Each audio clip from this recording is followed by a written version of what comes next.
welcome to episode 4 of Footnotes and Fairy Tales with me, Damien Fox. This is a platform to showcase the people of Newry and their stories. In particular, it is people that are ambitious, creative, innovative, and inspiring. My guest today is charismatic, immensely talented. He has just recently broke the record for the Newry Armagh half marathon, a record that has stood for no less than 3 decades. But he should also be recognised for the charitable contributions he's made to local services and charities, giving back to those that have helped him and his family. He now has the sights firmly fixed on breaking the full marathon record.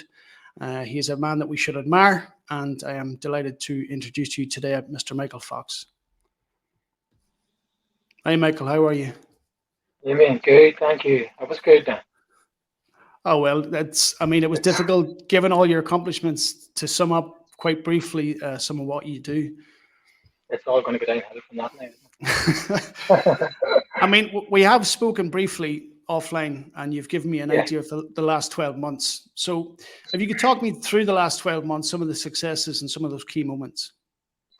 I've had a good year. Started off last year with I had a good run at Carley for half marathon. I brought my time down by like 2.5 minutes, which triggered me into God, things must be going well here. Then from there I went on to bring my half marathon time down a further 2 minutes to go to Omagh. Brought that down to 70 minutes and like 12 seconds or something. So then I had this goal to be God, I want to break 70 minutes. My club record at that time was 69 or something. So I trained hard trying to break that. In that process, I was trying to break 2:30 for a marathon. And there was my 2 big goals were to break 70 minutes for a half and 2:30 for a full. Went on to run 69:57 in Larne. Then went on, that was in August, in London, September. Then first time I broke 2:30 for the marathon, I went 2:27, 2:27:28, I think. And then 4 weeks later, I had Dublin Marathon. Everyone was trying to talk me out of it and stuff. Because 4 weeks, not enough time, blah blah blah. So I just went down, sort of took a go at it, and ran quicker again, ran 2:26. From there, then sort of had a bit of a break. Went shorter races for a while, rolling into Christmas and the New Year, and then come back out this year and run a 5K at the start of the year, 15:01, in the middle of marathon training. So it's all right. Went to Omagh and took my time down further then to 68:01, which was the time that set that record belonging to our local legend, Mr. William Cracken. And then from then I went on to do another marathon in Manchester two weeks ago today, which didn't go my way very much. But that's part of the game. I had to have a bad one somewhere. Yeah.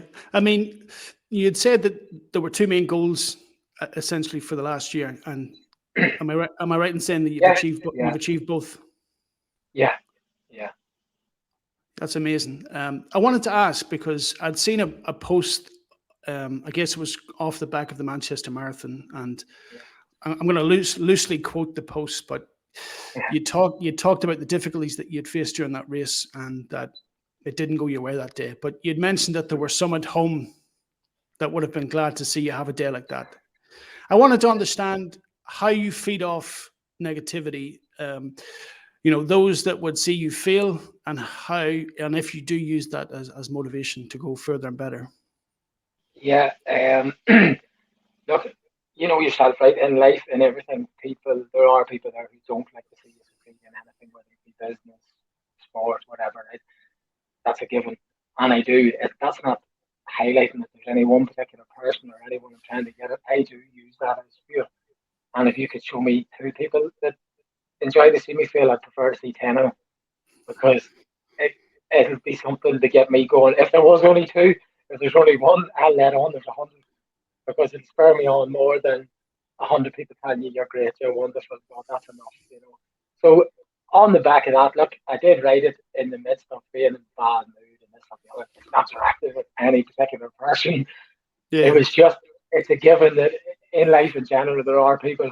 So for me, I needed to dig deep into something to be like, oh, I hope there's people out there who are enjoying this right now because I bet, you know, it Yeah, I wasn't. mean, It's not aimed at anyone. It's not. yeah, yeah.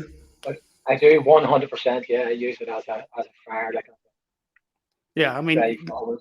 like you said, we all need that extra Yeah, motivation. Sometimes it's easier to create that boogeyman that wants to yeah, see you fail and use that as motivation or fuel to feed you. yeah. And it seems weird that you like it or that it works for you, but if it works, use it. Yeah, Like, well, exactly. I wanted to ask then, given the successes that you've achieved, and I'll give you a scenario because success can be relative. So when you go into different races, is your measure of success different? Because obviously, in different races, different fields, different competition, you're going to be racing against different people. So perhaps your expectations are different going into the race. So yeah. do you measure success differently depending upon who you're racing against? Yes, 100%. For example, if we go to like, I'm not trying to downplay anything, but if we go to like Belfast Marathon, there's a certain standard and there's a certain amount of people. There's going to be a certain amount of people at that standard. So you could come top 10 in Belfast Marathon and run 2 minutes off your best time, 2 minutes slower, which in perspective isn't really a good day out.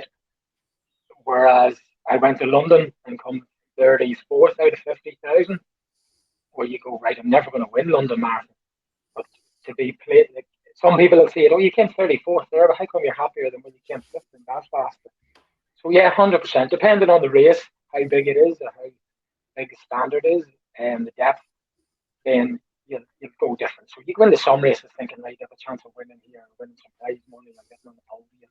Sometimes it works well that you run a good time and you get a good position. But yeah, definitely, they're different every time you go. Mm-hmm. Yeah, I was just intrigued because, I mean, the general consensus is, I suppose, if you don't finish first, you don't win. No good. Yeah, yeah, But yeah, again, it's all relative. yeah. So I want to go back to the beginning and how you were Hmm. introduced to running, and I mean athletics and running in particular. Because growing up where we grew up, I mean, yes, there is a running heritage, but I mean, football's kind of the main sport. But Yeah. but for you, how were you introduced to athletics and running? Honestly, I was so bad at everything else.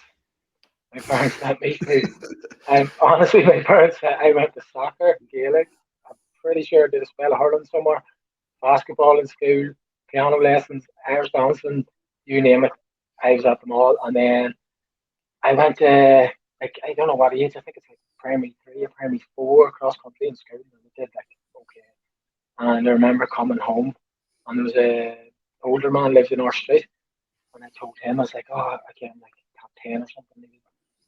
Now later in life, I'm understanding what he was doing. He worked at a little garage around the side of the house, and I told him, I think I could win it next time. Blah blah blah. He said, maybe if you run around the block, I'll time you. He probably just wanted me to run to leave him alone. Like, but after a few months of this, or over the summer, he approached my parents and was like, "You should take him up to a running club." So he took me up there, and so I don't know. I just remember being good at it as a wee kid, like, you know. So going through so many sports and being no good at it. When I went to, it was up in the Abbey School in Air Football, that's where Cannon Burke. Yeah, So when I went up there, it was good and I was doing okay at it. I was like, right, okay, let's stay here. I'm not going to any more sports. And it just and was started from there. was there a particular point that you thought I enjoy this? Straight away, straight away. It was like there was loads of young kids all around the same age, and you did everything. It wasn't just a matter of running. It was like there was field events, there was long jump, there was weekends away on a bus. So you did your little training during the week, and then you went on a bus to an event, maybe in Dundalk or Dublin. So it was a whole like, community and buzz, something you did all week. And if you did a wee bit of it on your own, you go at the weekend, you get a wee result and a medal. It became like a God, there's a wee addictiveness to this. Like so And straight away, I don't ever remember not liking it. Like yeah, yeah. And how did you fare in those early days, like against other people? I mean, probably at that oh, age, success wasn't the primary focus, it but was. so you've always been competitive. Yeah. But I was really good. Like that's probably what stuck me. I was a wee kid. Like you go like it started when I was 7, so you go under 8, under 10, under 12. And at that age, Work right up. did you stand out from the Yeah, rest? I have photos of like me winning all Irelands when I'm under 8. standing in a stadium in Dublin. Just wanted to ask them, because this is kind of leading on to my next question, because I'd also been briefly, and my brother and perhaps another friend, been a member of Canon Burke when we were younger. I think it was over the course of a summer. And I guess in my local area, I was fast for my age. Not long distance, maybe at best 800 meters, but certainly 100 meters, I was relatively fast. My brother, incredibly fast. And then we had another friend that joined us. But one of the days they took us to Dundalk to compete against, I guess, other running clubs. And I learned quite quickly, and I was humbled quite quickly. Many illusions I had of myself were quite quickly, stamped on. That bubble was burst. And I wanted to understand, for you, was there a point where you got to a certain level and you understood quite quickly that there's levels to this game, and any illusions you might have had of yourself were changed? Yeah, I have one really good standout memory, right? When I was young, I was a good track runner, okay, cross country. And then someone said, I think I was about 16, and someone said there was trail running championships, which is mountain running. And someone said there's an event on the KFL in Belfast, and it's like a Northern Ireland underage championships, and the winner gets picked for Northern Ireland to go and compete at like a junior British or something. So I went down to KFL, take part in this trail running. The race takes off, and I'm like, why is everyone going so slow? I'm taking off the 800-meter track runner, bang, gone. 5 minutes later, I'm on my knees, crawling up this hill. But I managed to get far enough in front that I was in front, stayed in front across the top. Guys all started catching me coming down the bottom. Thankfully, at the bottom, it was like a half a mile or a mile flat, which allowed me to get back again. And I won it. So I remember thinking, look at this is easy. Like, I'm the Northern Ireland trail running champion at whatever age, 15, 16. And then I went to represent Northern Ireland in this bigger stage, and thinking I was the next best thing. And I went up the mountain, and I'm pretty sure there was like 180, 190 athletes or something, and there was one behind me at the finish. So I had come across, going across this mountain, and all these guys were passing me, and I was like, what's going on today? There must be something that right. But obviously these guys were all mountain runners. They don't do track or cross country. So I went from thinking I was Northern Ireland's next greatest mountain runner to that's the end of that very quick. That was it's all running, but you got to break it into track running, marathon, and cross country. It's very, very different. Like, I think those experiences, I think they're necessary. They keep you grounded very, very quickly. Yeah, exactly. So if we can move on, I want to understand. I mean, you had said, and I guess somebody had highlighted it to me, that recently you'd just broken the Newry Armagh half marathon record. So if you could tell me about that experience, and I guess the sense of achievement that you felt afterwards. Yeah. So as I said earlier, trying to break 70 minutes was a big barrier for me. It's a big barrier for anyone. It's a big goal. So when I broke it, I only broke it by like 3 seconds, 69, 57 or something. And then I come away from that, and I've trained quite hard to try and flatter my running in general, and trained, put a lot of miles in and stuff. And then as time was moving on and I was getting ready for my half marathon this year, I knew how well I was running and how good things were going. So I started to fish about and be like, what is these records? Or who has them? Or how far am I away? And my coach had held it was someone else in our club, so I had held the half marathon record of maybe 10, 20 seconds quicker than mine. And then Willie McCracken had held the local one from 35 years ago or something, of 68, 50 something. So just under 69 minutes. So I went off to Omagh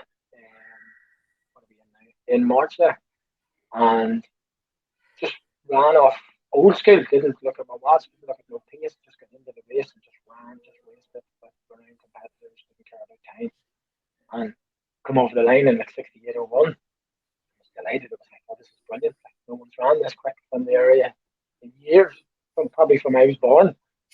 But then it took me about 5 minutes to look at the 68:01 and be like, another 2 seconds, it could have been 67. So it was good. It was good. It was really good. It was nice. Like, but then that leads you into everyone then sets you up into like bigger things. Yeah. it can be good or bad. Like. So, I mean, like, I guess you had said that having realized very quickly that you'd broke the record, then you, in a matter of seconds or minutes, you changed to, oh my God, well, I could have actually done this instead. You know, you could have, yeah. If you could talk to me, and I know I've seen a picture recently where you're pictured with, I think it's Willie McCracken, and Yeah. if you could make me understand, and I guess it speaks to the man himself, how difficult it was for him at that time to achieve that, given the innovations in sports science and nutrition. Does it speak to him and what he accomplished that his record stood for so long?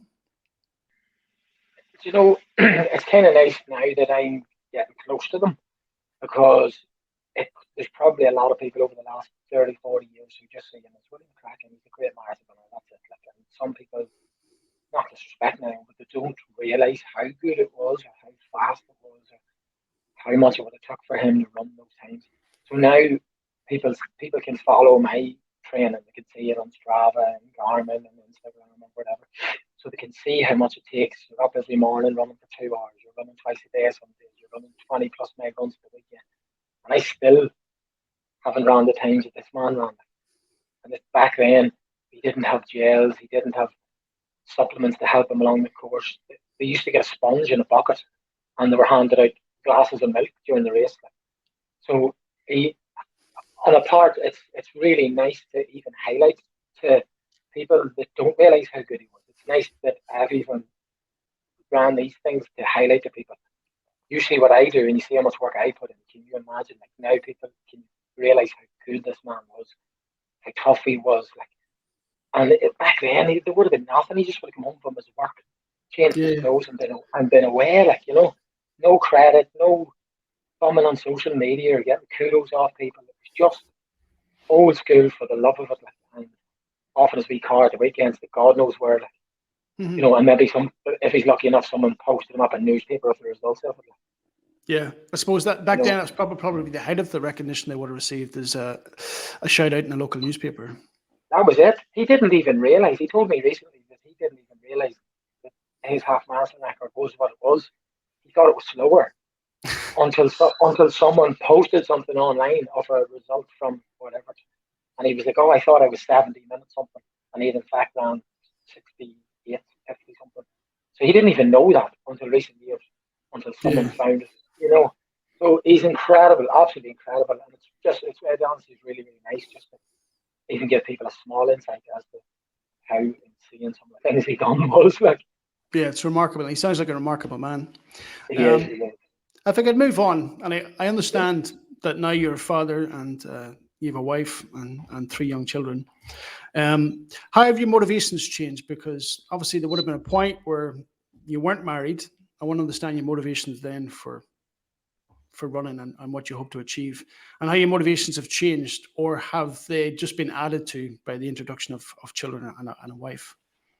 Now, before we got married and had kids, I actually was in Australia for a few years and come back like 3.5 stone overweight. So I'd lost everything. Like, I was overweight, couldn't run. Come back here, tried to run, kept getting hurt. Took up cycling for a few years to try and lose weight, but always just wanted back running. So motivation then, you're right, was completely different. It was like, I need to lose weight. I need to just get in shape, just get normal and healthy again. And that's why I ran my first marathon. I just picked a marathon. So I was like, right, I need to run loads and that'll get my weight down. I didn't realize I would get hooked on marathon.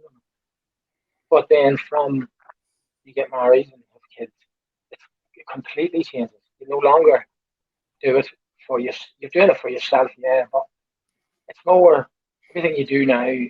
I look at McCracken and my coach and their kids. Their kids walk around and they go to Belfast Marathon to watch it, and everyone's like, "Oh, your dad's winning, and your dad's doing it." Wow, he done this and he done that. And honestly, I try so hard now and push so hard now just to get the best I can so I can sit down and let my kids be like, you know what? Yeah, that's me. I probably ran that, I did this, I did that. You know, so it's completely changed. I do it for myself too, like, but it's more, it used to be like 80-90% for yourself. You want the glory, you want this, you want to be seen on a way. And then when it shifted to wanting to do your family proud and wanting your family to be able to walk around, hold their head high and be proud of you. Yeah. I find that it's more motivating. I've been training harder and training more. It seems weird, like, but it's definitely more motivating to have them and to have that as a reason rather than just doing it for myself. So I guess if I were to flip that coin, the successes you can enjoy more, perhaps because you have that sense of pride, and your family will, I suppose, share those successes. But where you feel you've not achieved, do you feel, is there a sense that I've let them down, or? Big time, yeah. Um, and I said something like that online too. I posted it when I ran bad 2 weeks ago. I was more annoyed for everyone else than I was for myself. I was like, I can take it on the chin. If someone gives me a shit time, I'm like, whatever. I'll use it as fair. But like Michelle, my wife, puts a lot of time and effort into taking a lot of work on in the house to allow me to run for 2 hours every morning, to allow me to run at lunchtime, to allow me to go to bed at 8 every night, cooking proper food for you, etc., etc. So she gives that much to me, and then when I run a time like that, even though she's at home, if you finish me get a medal, she's like, yo, I just feel like, oh, look, you've given so much to me to allow me to get these times, and I don't get them. So, yeah, the failure's a wee bit, you throw that back on your family as well. Like, you feel like you've let people down, people will help you, people will back you. You don't, Of but course, I was going to say, I mean, you're probably being unfair to yourself because the perception versus the reality is very different. But you feel you've let people down, they're always going to be immensely proud. yeah, yeah. Yeah. Michelle says that, like, she does. She says that she doesn't, like, sometimes her innocence is really good. Like, she loves watching me run, she loves it. And sometimes the innocence that she's not as serious about it as me is helpful because she'll be like, you finished, you done really well, or what are you worried about? Like, you were whatever ahead of everyone else, and you're like, yeah, you're right, you're right, you're right. Yeah. So it's a good balance, like. Yeah. So talk to me about those people, and there's something I think it's very obvious for all of us to see that it's very much an individual sport, and it can be very isolating, whether that be in competition or running by yourself in training. But talk to me about the relationships that you've developed, the importance of them, and the bonds you've made with coaches and those that you train with. How important are they? Massive. Like, coaches for starters, like, I've been with my own coach from when I was a teenager. It's got to the stage now, the last, I don't know, probably about 10 years. I just self coach myself. I do my own training. I do everything myself.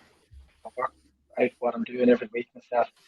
But he's there at all times. Like, I speak to him every week. I speak to him maybe more than once or twice a week. If I'm unsure or something, I'll ring him. What do you think? So he's been around. I'm 37. Almost. He's been around for over 20 years in my life with everything, with getting married, with having children, buying houses. It becomes such a big figure in your life. So then in recent years, then Willie McCracken's the same. Like, I've only really got to be friendly with him over the last few years. And again, these guys are, their running's brilliant, but you look at them as people and characters and how they manage the rest of their lives and their homes, So they're amazing people to have in my corner. Then it goes back to my family, my wife and the children. So I couldn't do any of it without them. If Michelle Hmm. turned around and says, no, I need you here more time, you need to put more effort in home, it wouldn't happen. So Yeah. I couldn't do any of it without all the work that she does. And then my training partners, I've got guys there to train with one weekend, run with every day, guys who run with every weekend. And that's a massive help because you don't be motivated every day. People see you out running at 6 o'clock every morning and think you're Mr. Motivator and you love it and you're up shouting out the window. 6 days out of 7, I'm looking out the window going, oh, here we go again. But so to have someone waiting on you, or someone to run with, or someone to chat to, all those people come together and just make a nice, perfect, Hmm. perfect system that without any of them, it would really mess things up a bit. I get the sense that, I mean, Newry seems to be in a very healthy place in terms of running. There seems to be multiple clubs, and you can't drive through the town without seeing people run through it. It seems to be a very sociable thing. So Yeah. I guess I want to understand, you know, how important is that social element? Because I would imagine when you're training, you know, and sharing that experience, it helps alleviate some pressure and introduce humor and different things. Is that a Yes. healthy thing for you? Look, I say this all the time, right? It's good that people look at you for your running and they like it and they watch it. But there's so many people. I try so hard just to get people into people will look at marathons, and every time it's marathon season, everyone will come out with these comments. I'd love to do a marathon. I wish I could do a marathon. Everyone could do a marathon. I promise you that. And it's on nearly everyone's bucket list. But too many people look at maybe people like us or my group and go, God, look at that, I couldn't do that every day, etc., etc. I'm 20 odd years, over 20 years doing this crack. So you shouldn't expect to get to this point, right? Mm-hmm. Then, so try hard, just get everybody out the door, whether it be walk, jog, cycle, whatever, get out the door. Because going back to what you said, the stress relief in it, the social aspect where your friend circle is then people that you meet on a Saturday morning to walk up the mountain or go for a run, rather than Saturday night in the pub, Sunday night going to the pub to watch football. So if you can change your life a small bit, that your friends, you now meet them out hiking, out walking, cycling, out whatever. And we've got to the point now, and people will say, and you have the crack when you're out running, you're running 20 miles and you're talking to each other, and you're like, yes. Because the whole point of my group and the whole point is to try and make these guys enjoy running. If they love it, if you can get them to love it and love what they're doing and enjoy going around the back roads and looking around them, having the crack, stop if you need to go to the toilet, stop if you need a drink, just relax with it all. Then they love it more. When they love it more, they want to run more. When they run more, they get fitter. And it all just snowballs into, when they run more, they get fitter. When they get fitter, the results come. When the results come, they want to run more. Mm-hmm. And then everything is an upward cycle. And then all of a sudden, these marathons are such an emotional journey. Like it's not just that day of the 26 miles. It's 4, 5, 6 months of training with the same people, giving up your Saturday nights, giving up this, giving up going out with your friends, with the same group of 4, 5, 6, 10 lads all the time. So when you get to that point of getting to your marathon, getting over the line, and you see people crying and stuff, it's not just that 26 miles. They're thinking back to running around in the snow and meeting their friends in the rain and going, God, maybe we'll up Camlin, maybe we'll up John, maybe and it's months and months compiled into. And then that's why you hear people saying about the marathon blues, because you're like, oh my God, it's all over. What am I going to do now? I can't go out with my friends for 2 weeks now because I'm not allowed to run or walk. So it's massively important. Has that been your experience? I mean, obviously, most people perhaps, if they're lucky, will perhaps run one marathon in a lifetime. You're at a point where you run them regularly, I would imagine. But do you find them anticlimactic at all at this point, or because they're coming thick and fast afterwards? There's another one. No, you do. Like after Manchester 2 weeks ago, when I didn't run well, I would have taken a ticket for London 6 days later. But wrong decision, bad thing to do. But you're just on such a downer, and you're so like, oh my God, I worked so hard for this, and it didn't go according to plan. So I need to fix it. I need to fix something quick. And then you see it a lot on social platforms where people are like, oh my God, what am I going to do now? I'm lost. It's not that you don't have goals, but you shouldn't. Most people will only do 1 to 2 a year. At the moment, I'm doing probably 4 a year. So you've one every few months. But that's okay. When things go good, you take a little downtime and you're happy to take it, and then you're happy to start again. It's been a while for me. I had a bad one. So after that bad one last week, it was this fall off a cliff feeling of, oh my God, how do I deal with this? What do I do? Mm-hmm. Run on the line, get a headless chicken. Yeah. Let me ask, you've obviously been running for maybe 25 years. If you could perhaps pick a point, maybe the last 12 months, for example, what's been the period of time that you've been running the best? Now, seems a bit mad, but now from I was about 35, around 36 now, I'll be 37 in August, from I turned about 35, things changed, your life changed, everything settles, you get a routine more, and the more, I honestly did, I listened to a lot of different podcasts and people online, you just chill out with the whole thing and enjoy it more, and the more you enjoy it, the more you do it, and I just found that I was just looking to get out running as much as possible, and the more I got in, I've never ran as well in my life ever than I have now at this age, which seems a bit crazy. But that's the thing with endurance sport as well. Like marathon running, you don't really get into your best for 35 plus probably. And if I could look at the other side of that, was there a point in those 25 years where maybe things weren't clicking, where you felt like I'm constantly getting injured, my motivation's not there, and I guess how did you overcome that, and I guess redirect yourself to get back on point? Yeah. Well, like I was saying earlier, me and Michelle went to Australia for a few years, and I went off to work in the mines, where you work 12, 13, 14 hour days. You don't have anywhere to go to train. It's 49 degrees outside. So I remember just sitting down and taking this decision of being like, right, I can always go back running. I'm not a world class athlete. I'm not an Olympian. It's just a hobby. Like, so just pull the plug, work hard, make money, come home, and I can go back running. And in the space of a year and a half or something, I literally put on 4 stone of weight. So I come back home here so freaking out of shape and fat. And then it was like, right, okay, now I'm home, I get back into running. So that was really, really difficult. That was probably the hardest thing because injuries come and go. They're usually only a few weeks. Like, Mm-hmm. get physical treatment, you get looked after, you can get over it. That was a hard, hard spell because I come back home and I was going watching local races, people that I used to be to run with. I went running with a friend of mine who, when I left, he was 4 stone overweight, so he'd lost the 4 stone whilst I gained it. We went out running together. I had to walk, and I was looking around going, "This is all back to front. How is this happening?" And then because I was overweight, trying to run the same distances and speed, kept getting hurt and injured and sore. And I remember just sitting and thinking, "How am I going to get back?" That was a difficult time. I didn't know how I was going to get back, how I was going to lose weight.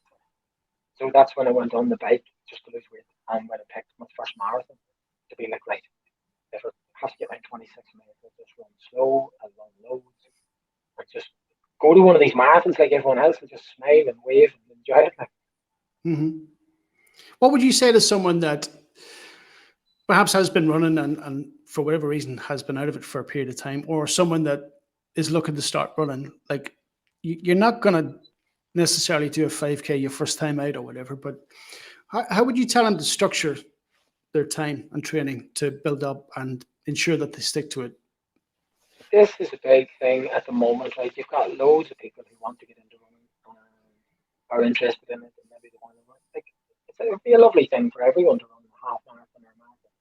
But there's this like, way of thinking. I don't know if it's just locally or whether it's like, the whole country. People coming from GA backgrounds and soccer backgrounds and gym backgrounds, where it's like, go hard until you're sick, and you got to be lying on the side of it, like broken, otherwise it wasn't worthwhile. Marathon running and endurance running, in fact, any running really, unless you're a sprinter, that's not what it's about at all, at all. So people are going out and they're trying to do like, I want to get my 5K better. So they're running 5K on Monday, flat out, as hard as I can. Sore all day Tuesday, give it a go again Wednesday. Oh Jesus, I got a wee bit quicker. Take off Thursday, Friday, Saturday, go again, flat out, sore. Oh, I got a bit quicker. And like, think about it. If you went into the gym and your goal is long term is to lift 100 kilos, any way, shape, or form, you're not going to put 100 kilos on a bar and just go in every day and go, no, no. You're not going to keep trying that 100 kilo weight. You're going to go Yeah. start out with 10, 20, 30. People need to relax. They need to just chill out.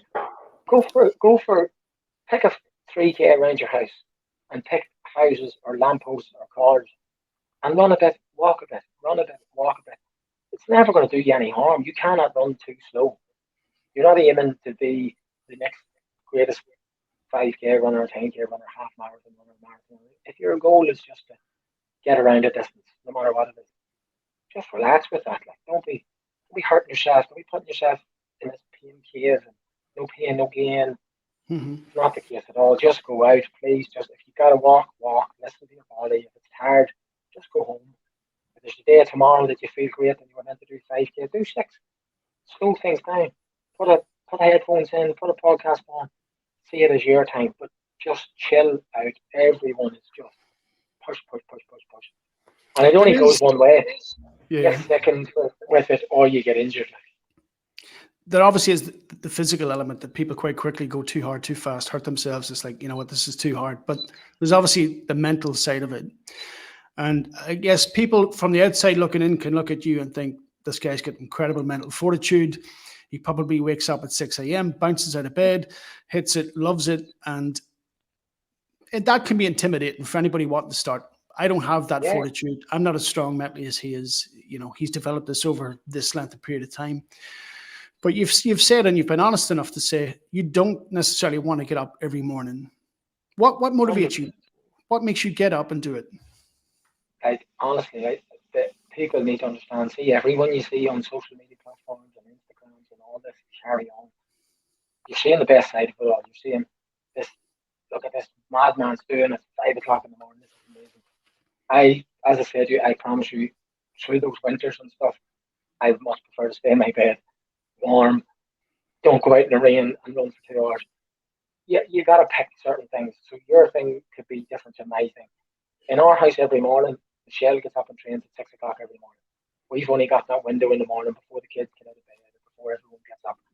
So honestly, she is my motivation every single day. Through all these months of training and stuff, there's mornings when I was training for London and I sat in the bed, looked out at the piss and rain, and was like, no. And she literally patted me on the back and was like, 2:30 is not going to get itself. And I was like, oh my God. And if I lay on the bed, she's going to be downstairs throwing weights around the living room and training. And then all day you're feeling guilty. So pick your own motivation. Do understand that these people, they're not motivated every day. I know they're not. David Goggins and the likes, I love listening to these people, but trust me, they don't wake up every day like that and buzzing and wanting to do it. Pick something, find your own something, whether it be that you want to do it for your children, you want to do it for your wife, you want to do it for your own self, whatever, but just pick a reason, some reason.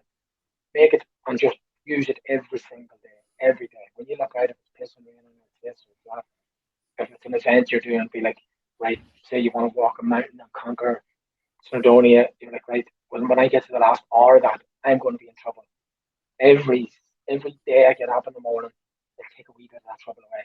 When I get to that bad bit and that bad patch, and just picture it. I pictured Mhm. it loads of times in London Marathon when the shit hits the fan, and I'm like, oh man, what do I do now?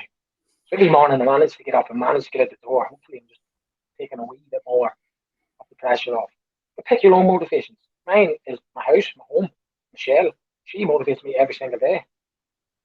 Yeah, I guess that's an interesting way of looking at it. Like those painful months of training will ultimately help alleviate some of that pain when, as you quite aptly put it, the shit hits the fan when you're in Yeah. competition or when you're, you know, running whatever.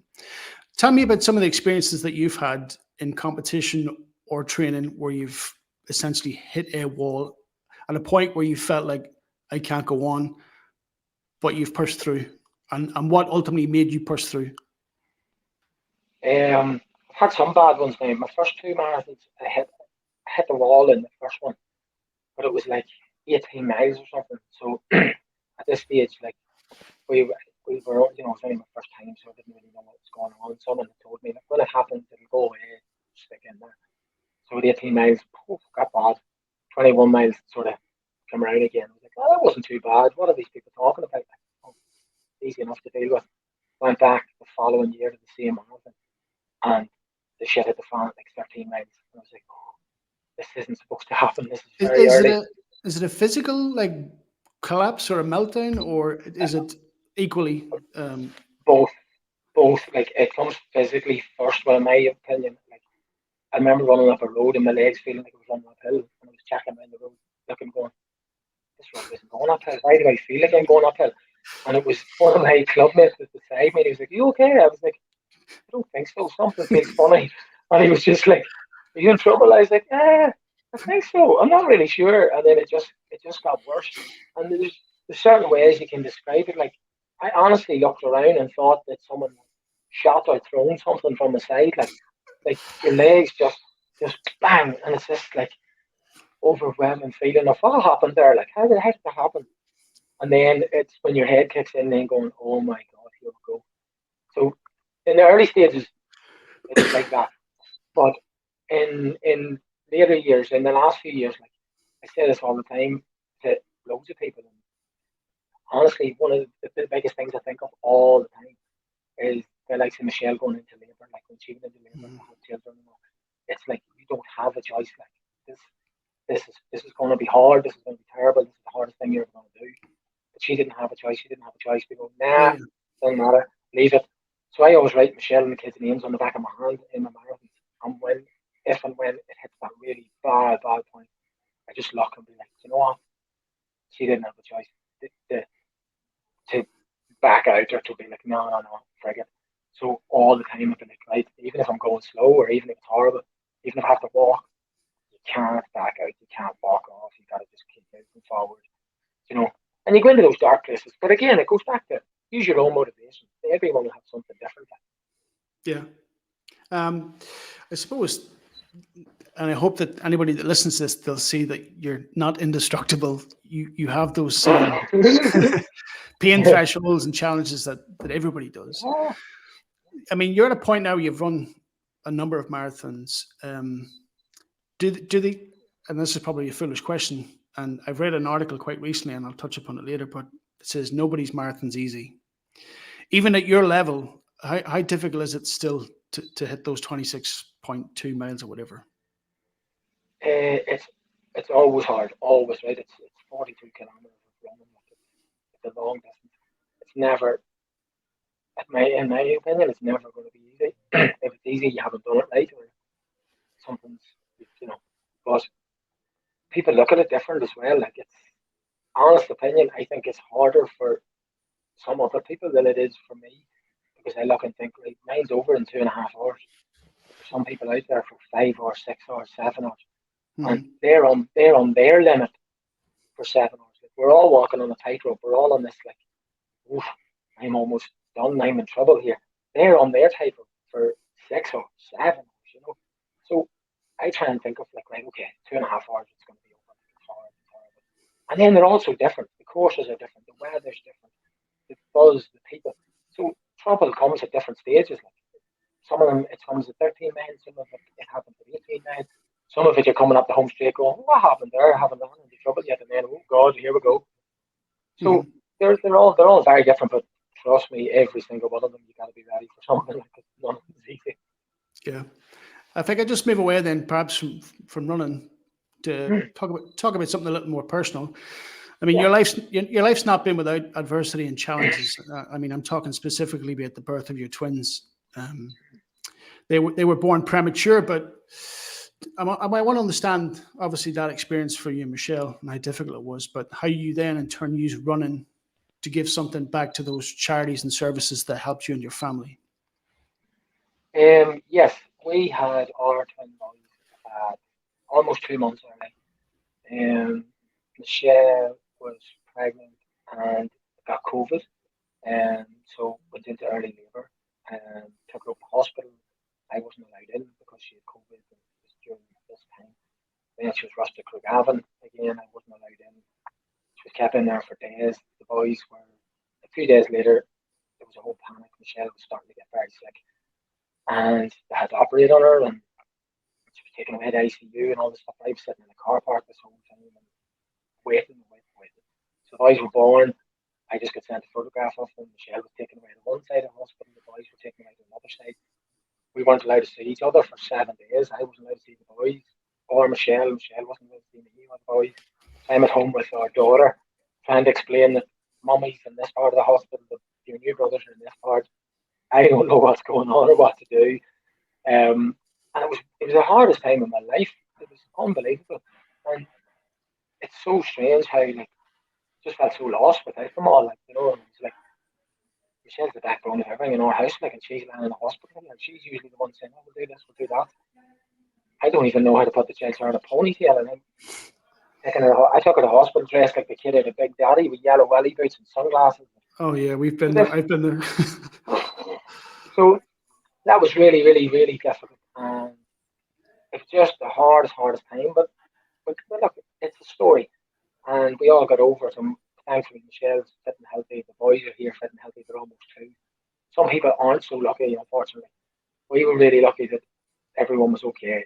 We had to wait a time frame to see them and all that. But we just have to look and be positive and think we're so lucky. We've got them all. They're all here. They're all healthy. They're all fine. Um, So straight away, I was just so grateful to these hospitals. And like the boys were in hospital for weeks and weeks, like Craigavon Hospital, and then we got moved to Newry. And whilst this was going on, I was speaking to another guy who had been through the same situation, and unfortunately, they lost their little kids. So this, to me, just brought everything home, and you were like, oh my God, like, it's as tough as this is, and everyone thinks you're going through a hard time. We're the luckiest people in the world. Like. So I wanted to give something back, and had said to Michelle, I'm going to do a charity run. I'm going to do a 100k run around your 5k map 20 times. Maybe try and raise some money, raise £1,000, whatever, maybe a bit more to give to the hospital, just to give back. Like, so it all took off, and within the space, I decided today, and 3 weeks later, I've done it, and I raised over 10,000. So I gave 3,000 to the Craigavon part of Craigavon Hospital that the boys were in. I gave 3,000 to the part of Daisy Hill they were in, 4 or something. I can't remember exactly how I split it, and then I gave a couple of thousand to a little suite in Daisy Hill called the Willow Suite, where people have to go if it goes down a situation where they have stillborns or whatever. It's the part of the hospital that looks after these people. I only found out about it through that person I was talking to. So I spread the money amongst those 3 just to try and say thanks. Like, it's all right walking in with flowers and chocolates and stuff. You know, I thought by me running around the streets for 9 or 10 hours and I can raise £10,000, I love to go running. So it was great. You know, so that was what we done, and we come together, and the people in Newry were unbelievable. Like businesses and sponsors and people, everyone were just amazing. And to raise that much money was mad. Like. That's incredible. I mean, obviously, I was fully aware of that, but it does speak to the charitable nature of the people in Newry. I mean, unbelievable. And in part, it's why I'm doing this is to highlight Newry and its people and its stories. You know, the fact that we are inspirational. You know, and so many of us. Obviously, the people I interview are a sample of the wider town. But I mean, what you've said, people are incredibly charitable, incredibly kind, and I think it's remarkable that you did that. So, I mean, you've also contributed and donated and raised money for other charities. I think in one instance, you and a couple of friends had a sleep out in Newry. Yeah. What was that for? That was with Ernie Campbell, who's a big man for raising money for homeless people. So things Ernie has done in this town is insane. The amount of money he's raised, and that's his. He has a real deep love for that charity, and you know, helping those people and his reasons or whatever. So I've become friendly with Ernie, and he told me he was doing it. And I've done a few different things. Like we've done a cycle across Ireland and back a few years ago and raised 10,000 for cancer research. And again, that sleep out wasn't even asking people for money. It was just to raise awareness and try and explain to people. Yeah. You know, I didn't even realise that when you sleep out in the streets all night, you can't sleep all night. You're awake, and every sound you hear, you're awake. And you only start to fall asleep at like 6 the next morning when you hear loads of traffic and busy streets because you're relaxed. You're like, right, no one's going to beat me up. There's too many people around. But before that, you might have looked at someone sleeping in the streets and be like, oh, they must be drunk because they're sleeping all day. And now I have a different outlook on it. You look and say, that poor guy's sleeping now because he's probably awake all night outside a pub or a nightclub. Yeah. You know, I just think it's brilliant. This town, as you say, is amazing for charity work. Unbelievable. I don't think there's anywhere like it. Absolutely not. I've not seen it. It's just amazing, and the people are so kind. Yeah. This is probably a good opportunity to also just, if we could talk about your brother. I think everybody perhaps is aware now at this point, but Marty just ran from Belfast to Dublin, a remarkable 108 miles, and he did it in just under 23 hours. And again, that was all for charity. Tell me about that experience, because if there's anybody best suited to understand the pain that he's gone through, it's probably you. Marty told me he was going to do this. He was signed up to do Manchester with us, and then texted me, he's like, I'm not fit to do the marathon, I'm not ready, blah, blah, blah. And I was like, right, okay. And about 4 days later, I see this thing goes on Facebook going, I've decided to do a run from Belfast to Dublin. I was like, not fit to do 26 now, but he's going to do 4 times that. So straight away, I'd ran a couple of 100k distances, and I knew how difficult it was. So straight away, it wasn't that I didn't want him to do it. I just panicked and worried and been like, oh my God, I know how hard these things can get and how much your body breaks down and stuff. So I was worried about him, like, physically. And as things got on and on and on, I was like, and I know him better than anyone. The kid is the most stubborn person on planet Earth. And the best thing you could tell him is that he wouldn't be able to do it. Yeah. So this is probably what he was telling himself, like, oh, I could do a marathon, couldn't do this, so I'll try it. But what he done was insane, to run. It's over 4 marathons, back to back, straight, like no, like you gotta walk little bits and you gotta stop quickly for food or change your t-shirt, like, but that's straight.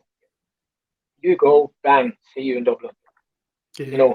And I ran a little patch with him late in the night. Like, it was dark and it was wet and it was raining, and we were just chatting rubbish. Like, I think we passed the sign. I took a photograph of him in front of him, and it said at this stage he had run 80 odd kilometres, and this sign said Dublin 92k. And I was like, "Oh, he's standing in front of the sign," and he's still laughing and in good humour. And I warned him. I was like, "Look, there's loads of stories and there's loads of situations here in these type of runs that people see certain things and you start to hallucinate." I said, so later on, when things get that way, try and understand that it's not real. Like, if you think something's a bit mad or you think there's an elephant swinging in a tree, like, just be aware that it's probably not real.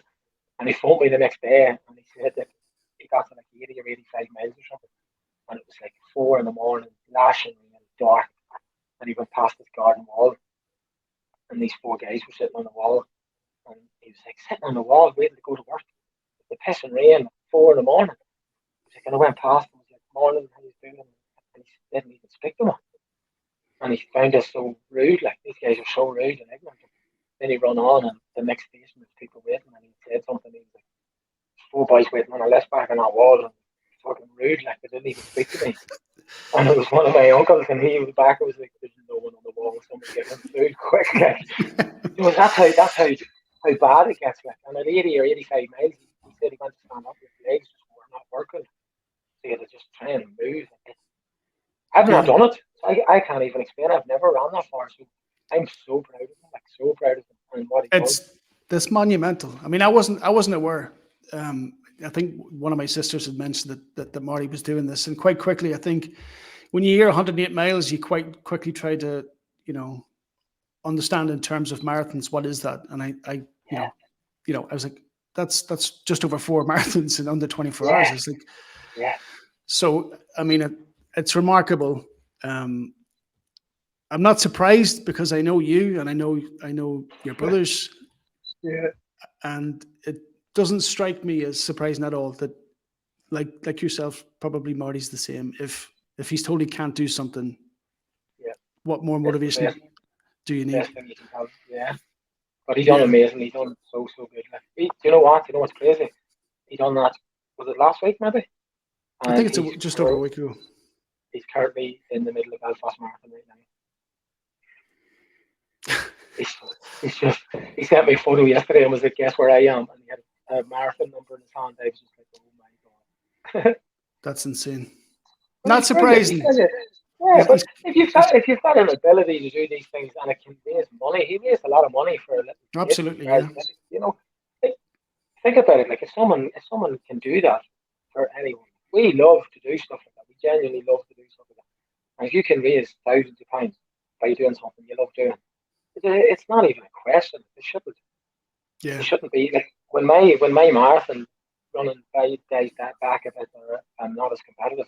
I can't wait to do stuff like this again. Like, just try and raise heaps of money for people who need it. It's needed so badly. Absolutely.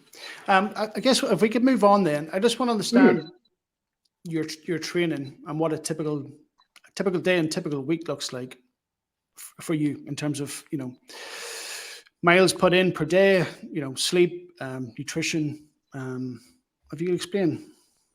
Right, my week every week so boring. It's 6 o'clock every morning. Out the door started for 6. Usually we'll go full blown marathon training. We go, so it's 15 miles every morning.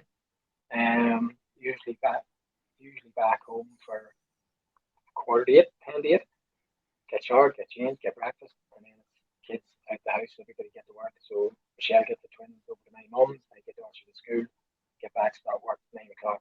And then I do that 6 days a week. On a Sunday, then I run 20 plus miles, so it's usually 20 to 24, 25.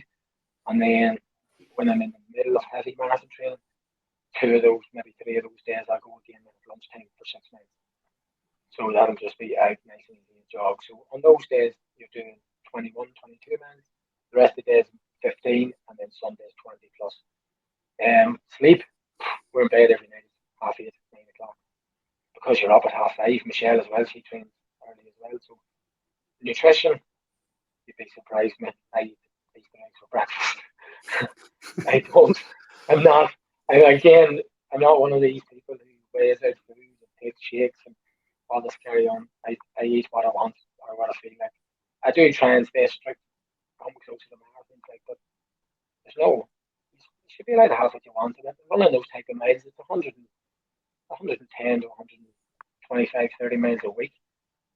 Which at that rate of going, you should be fit what you want, really, as long as you're careful. And I mean, is that the case for you across the whole year? Per week, 52 weeks a year, 110, as 120? Much as I can, yeah. As much as I can. Now, it'll come down leading into a marathon. You taper down and you drop down from 110 to 60 to 40 to 20. So maybe 3 weeks out, you start dropping down. But as much as you can, I have to try and get as much of that in as possible, yeah. That's incredible. I mean, what's probably more incredible is that you've been doing it for as long as you have.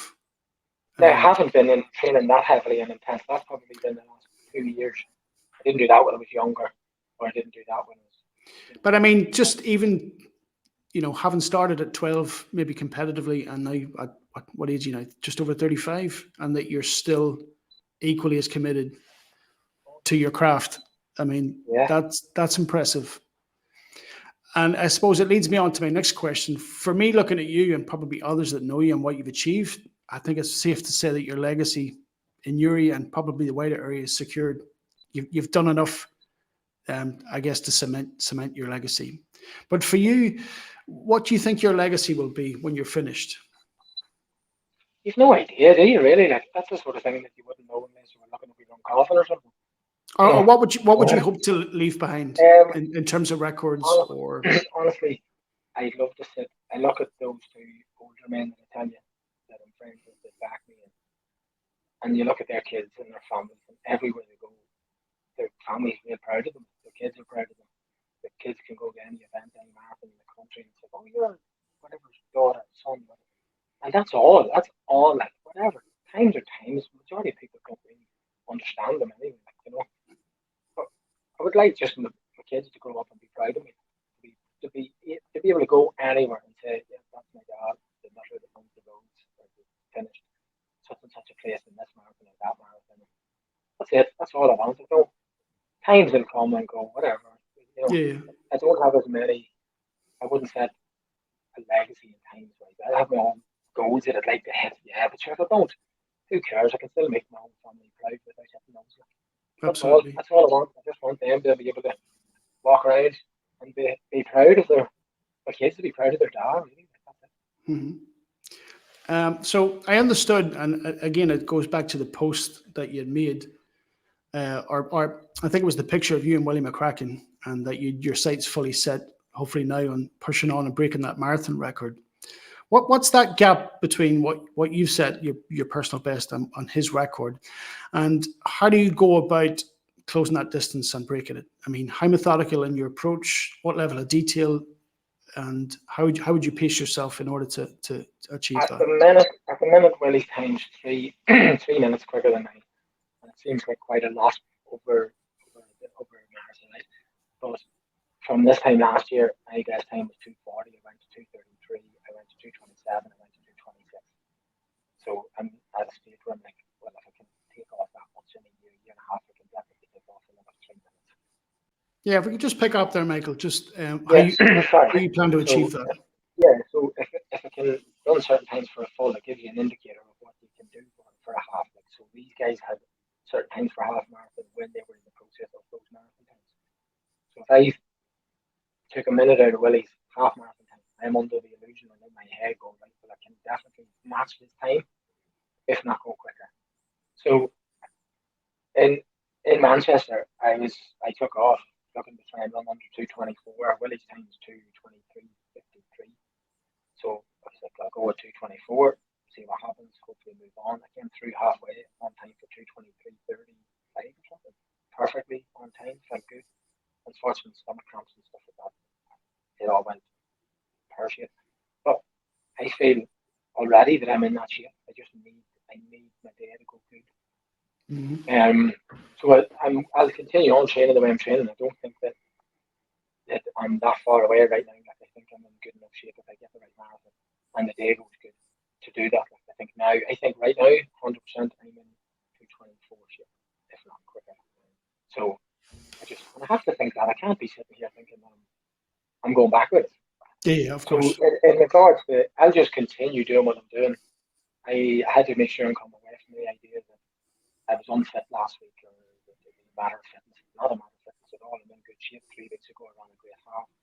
I've just banged out 110 miles this week, which is the week after the marathon. So I'm not changing anything training wise. I'm not changing anything. Just gotta scrap that bad one and just get to the next one. It'll take time though. Like McCracken said himself, you need to go when the times come down that far. You can no longer go from 3 minutes, 10 minutes, 5 minutes. It's like you're fighting for a minute. Like if you get when you become under 2:30 at all, it's like you're fighting for 30 seconds for a minute. Like to get 30 seconds, you pretty much need to be 1 second per mile quicker.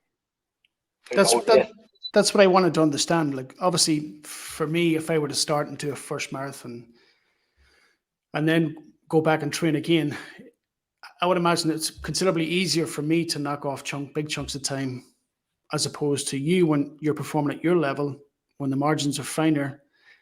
It's going to be perhaps more difficult for you to knock off seconds than me to take off 10 minutes. So I wanted to try and understand that. But if you put it in perspective and on terms that people could relate to achieve that record, I mean, what average time are you looking at per mile or whatever kilometer? 5 per mile. It is 5:26 per mile, maybe, and around that. Yeah. So under 5.5 minute mile. Per kilometer. Let's talk. Everyone knows 5K, so you got to come through every 5K in 16.5 minutes, 8.5 times. You got to come through every 10K in 34 minutes exactly. So a 34-minute 10K is friggin' good running anywhere. That's what I wanted to put across is, in terms that people could relate to, because if you're not in that world, and it's probably difficult for people to understand. A lot more easier for people that run to understand, but for those that don't, I wanted them to understand the standard that you run at, and how incredibly difficult it is. Yeah, and it looks like when you see glimpses of it on TV or when it's on, like I just said to Michelle, look at my group, like we look like we're those guys just jogging down the road, like when you're going down at 16-minute 5K pace, 34-minute 10K pace, and you got to run over 4 10Ks back to back at 34 minutes. Or go on a treadmill, like a treadmill in the gym. I think it works out about 18 kilometers an hour or something around that, 18, 19 kilometers an hour. So go to the gym, put the treadmill on, go to that speed at that pace, say 18 k's an hour, and try and hold it for 2.5 hours. Yeah, no joke. And then stay relaxed and keep your head nice and calm, and take some gels and drink. So, what for you is the remainder of 2023 look like, and what do you hope to achieve? What are we now? We're in almost in May. Well, again, look, I've set my goals. I want to run quicker again over the half. I feel like I ran good, but I felt like I had more in me. So I want to bring my half time down a bit. It's okay at trying to beat these records and stuff, but sure, before you know it, there's going to be someone comes behind me very quickly. Running's move forward quickly. So I want to try and get the times down as far as I can. I have Berlin Marathon in September. I have Dublin Marathon in October. I have Antrim Coast Half Marathon, which is like a really good standard international half marathon in August. And then I'll find one or two things in between now and then. So plenty on. Goals wise, get that half marathon time down. And listen, at all times, I'm chasing that time of McCracken's. Like, I know it's one thing saying that it's his time and stuff, but I'd like to beat it to be good, but I'm doing it for my own self. I want to run. In my head, I want to run 2:22 for a man. I think I can. I think it's possible if things go well and I keep training well and I get the right race and the day goes good. So I'm not just happy going, what's that time? Oh, I'd like to beat that by 1 second. That'll do. Thank you. I want to get the best out of myself because someone's going to come behind me to try and hit those times all over again, so make it hard for them. He made it hard for us. Yeah, I mean, I think you'd say that his marathon record, what it has stood for, 42 years? Yeah, 42 years, yeah. Which, like, I'm 35. This was 7 years before I was born. Yeah. And there's been some talented dudes around here in 40 years. That's what real hard men. That's what I want to understand. And I mean, I'll use football as an analogy. I mean, if you look at how soccer, or how it innovates itself. I mean, if you look at the likes of what Pep Guardiola has done for soccer, he's innovated it in a way that, you've wing backs that play much further up the field. You've your Lionel Messi's that are kind of that hidden forward. How does running innovate itself? I mean, for all intents and purposes, it seems that it's quite, and to simplify it, run as fast as you can. But how has running innovated itself, and have you seen it evolve in your time? Like, yeah, massively. Shoes, for instance. Everyone's banging on about shoes. They thought I shoes a few years ago with carbon plates in them and big stack out of foam. These are helping people run quicker. Yes, they do, but you can't pin a pair of shoes on someone and be like, that's why you're running quick. You know what I mean? I had someone get me towards that, like, oh, I ran this time, but McCracken ran it without these shoes. And I'm like, I run 120 miles a week. I didn't sit on my ass, put a pair of shoes on and run these times. Yeah. Now, these things help. In my opinion, they don't make you run any quicker. They prolong the fatigue effect. Like, this is why people are able to bounce back off a marathon and a week later they're back out training. Or 4 weeks later they're able to do another marathon. It's taking a lot of damage away. The shoe game has moved forward so much. From those days back then, we've got nutrition, we've got supplements, we've got gels, we've got recovery. There's recovery rooms now, there's ice baths. It's changed massively. People now go to training camps in Kenya, in Flagstaff in America, where you're training at altitude. You can't afford to go to altitude, you can buy a frigging tent and sleep at basically altitude type. There's everything there at your disposal. But again, that's changed now. We can't take away from people's times because that's changed now. Like, when people 40 years ago ran these times, they were so far ahead of the people 40 years before them. Yeah. You know what I mean? Roger Bannister ran in a pair of friggin' leather things with nails on the bottom of them. You can't say that whoever ran the time after him doesn't count because their shoes are better or whatever. Things evolve, things change. Look at the Tour de France. People are riding carbon bikes. Does it mean they're not the best rider in the world? They're not the fittest in the world. They shouldn't win the Tour de France because the bike's now carbon. No. So the running scene has evolved massively, but it sure as hell isn't a gift. Like, you can now back off. Like, you've got to work hard. And the thing about it is now it's so big and so social and so all over the world that there's so many more people doing it, which means the standards go up, which means you've got to work harder. You're going to be one of the best in Ireland or Northern Ireland. Your times have to be a whole lot quicker than they used to be. Yeah. You kind of touched upon it there, the world's become a smaller place, so it's not unrealistic to take yourself off, travel abroad, go into a training camp, train at altitude. Are those things that you've done, or you're still willing to do? I done them a few years back. Now I wasn't training the way I'm training now, so we done them, and I felt the benefit of them. Like, you're off in the French mountains training at thousands of feet altitude, so it's definitely beneficial. At this stage of life, it's not quite as easy to leave a family of 3 kids and go away for 10 days or 2 weeks. there's a certain time frame that's only beneficial. There's no point going for 3 days. You gotta go for 10 days, probably minimum. So it's not something I can do right now to just pack up my stuff and go away for 10 days. So there I'm fighting that, where I'm maybe standing on the line with 10 guys from Northern Ireland at London Marathon that have been away to a training camp for 2 weeks, 3 weeks. There's guys now going out to Kenya for these periods of time, and that works for them. So I maybe have to work that wee bit harder, put in a bit more training, because I can't take that benefit, so I have to take something else. You got to work with what you got, like. Yeah.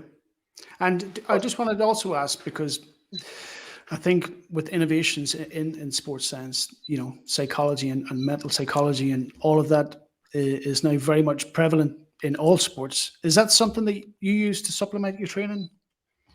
Yeah, look, I do love listening to people. Like, there's certain people that are motivated, and everyone has their own. It depends on what you're into, depends on who you like listening to.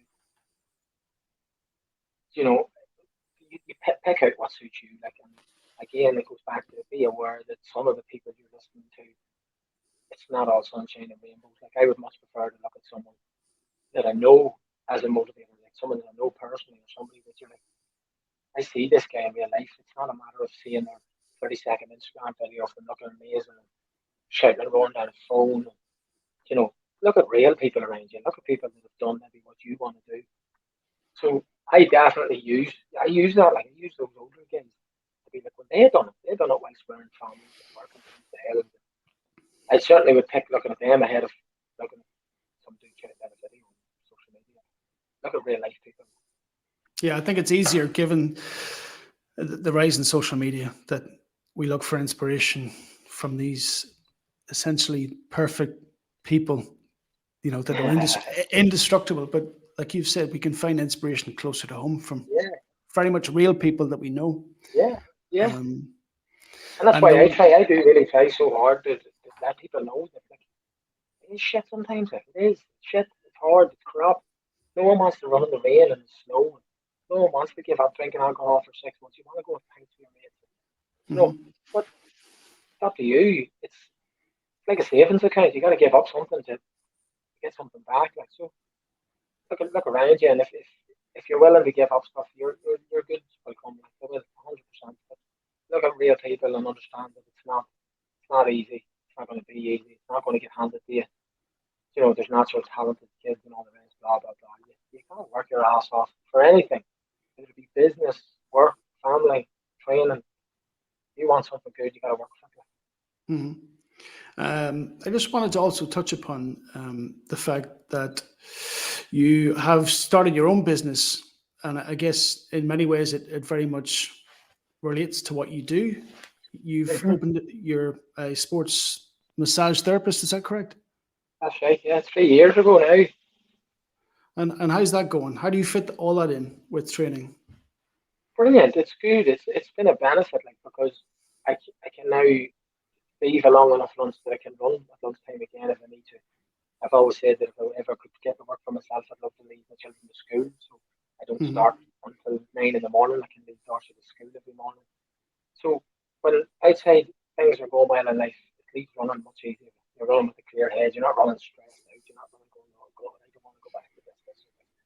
So it's not easy. You start your own business in a tough time. We've come out of COVID and people have less money. But again, I've given it my all. I've tried my hardest. I've just put everything and anything into it to make myself the best I can be at it. And by the looks of things, it's going good. I'm constantly booked out 6-8 weeks ahead. And hopefully it stays like that, So thankfully, and again, it goes down to the good people around here. People are good. People are loyal. People are supportive. So again, that's the wider circle. All of that comes into allowing me to run and allowing things to be the way they are. Yeah. As I said, perhaps earlier, I read an article and I was trying to understand the standard and how far running has progressed and the limits that it's been pushed to. I mean, I think I wanted to ask first and foremost, like, who's the standard bearer? Who's that one person in the marathon world that stands out above and beyond? The one name that comes to mind is Kipchoge. I think he's the Kenyan. And I suppose the article that I read touched upon the fact that he broke that sub 2 hour mark. But at that time, I had seen it perhaps on TV, but I didn't understand until I read this that it was done under a particular set of circumstances. The track that he ran on was picked because of the favorable conditions. The asphalt that he ran on, parts of that track had been replaced and updated. He ran with pace setters that were were in a particular formation to help, I guess, improve. What do you think that's done? Because the article had led us to believe that a lot of the traditionalists and those, I guess, old school runners were openly critical of it because it wasn't performed under race conditions or normal race conditions. But do you think it was important to break that barrier? And what has it done for running? People, you're always going to get the negative people. I've said this at the start. No matter what, there's a guy who's done something no human ever done, and there's still negative people. And they're probably running fans who stood at the side of the road, flights, paid accommodation. Do you know? So they're always going to be there, right? He done something which is absolutely mind-blowing to the sport. Like, it doesn't matter that he had this, that, the other. He's a human being who carried his own body under 2 hours for 26.2 miles. Do you know what I mean? He didn't jump on a moped or a bicycle or whatever. They do these small things to try and push the limits to see how far the human can go, and he just proves the point. Now, from then, that's 2019, I think. Was it 20? I think so. Yeah, I think it might have been. I think he had originally broke the record in 2018, and I think that at that time the record had stood since 1967 or something. But yeah, then he'd done that, and then he'd gone on to break it again in 2022. But from then he went further on to bring down the world record from, like, he's the greatest ever marathon runner of all time. So he's ran it on normal courses with pacemakers, normal courses with no pacemakers, and he brought everything forward. He brought the whole world of running forward in every aspect. He's brought it forward in normal marathon running, in conditioned marathon running. But like I said to you earlier, he recently had a flop in Boston where he was tipped to break the course record, to do this, to do that. He came 6th place. He had a bad day, didn't go his way. Exactly a week later, this young up-and-coming marathon runner, 23 years of age, went to London, ran on his own, no pacemakers, no nothing, and ran literally less than 20 seconds off Kipchoge's world record. So they're just like that. The next guy standing, waiting behind. Now, Kipchoge's still the greatest ever. He's world champion, Olympic champion, world record holder, first human to break. This kid's come along, and he's just waiting to push him off his throne. But still has a long way to go to be as good as him. And is that an additional motivation? Is that something you're aware of, or does it help you push you on when you're running? That the next young guy is coming behind me, whether he be physically there or not, but a generation's coming behind you that are going to push you harder. Yeah. Look, around here locally, there's another young lad around here, Gary Crummy, you call him, and he's running phenomenal at the minute, over 5Ks, 10Ks, and I can't wait. I'm going to say, if he moves up the distance, hopefully he does. But like, this kid's brilliant, absolutely brilliant. So trust me, if I beat any records any times, it won't be 42 years sitting waiting. I would love this kid to move up now, so it would be someone I could try and hang on to. But he's a young lad from Newry. He's running unbelievable, and he's probably just waiting to break into that longer distance. He's ran so well. He's ran for Northern Ireland recently, over 5K, over 10K, over cross country. He's in his, I wouldn't even think he's 30 yet, so he's probably hitting that lovely age to break into half marathon. So as much as like I would like to run these times, I would love him to let's go and bring 2 Newry people forward then and push each other on, you know. And I guess it was a question perhaps I hoped to ask earlier, but I guess at that young age, how important is it that they're managed in a particular way, that they soccer's obviously a poor analogy, but that they're not introduced too early to certain levels of competition that it might, overwhelm or intimidate or stunt their growth. Yeah. Is there structure there to manage that with young people coming through? Yeah, there is everywhere. There should be, in regards to young people, you need to let them at it and let them have fun. Like, I don't think anyone should be pushed at a really young age. You're most definitely going to put them off. In regards to my own kids, like people say, oh, would you like them to run? And of course I'd like them to run. But as we get to 10, 11, 12, and they say, I want to play soccer, let's go then. I'll be a soccer dad, and that's it. Like, Yeah. whatever they decide to do, I'll back them. But it's really, really important. Like, there's so much now where parents are pushing on kids, and maybe the daddy used to be a good footballer and he just wants the wee boy to play football. You see it a lot. But in my opinion, just let them chill, let them have fun, let them enjoy it. You know, I honestly think in around 12, 13, 14, it's more than enough time for them to decide, right, I kind of like this sport rather than the other 5 sports I'm doing at the moment. Mhm. You know, there is a generation of guys that started very young and are still going, but very little. I couldn't name you too many people that ran with me in Cannon-Burke that are still running. Yeah, I mean, there's a wealth of distractions. Yeah. You know, but I think it speaks to your character that, 25 years on, you're still running, you're still committed, you've dedicated a lifetime to your craft, and it seems like from what you told me, you're running better than ever. Yeah. So the future's bright. Hopefully. I wanted to ask then, sort of finally, what advice would you give to young people getting into running, and essentially, how can they get involved in Newry? Well, there is loads of running groups in Newry. Depends obviously on the age group. If it's young kids, early teens, they're obviously going to need to be going somewhere where there's qualified coaches and people that have been vetted and checked.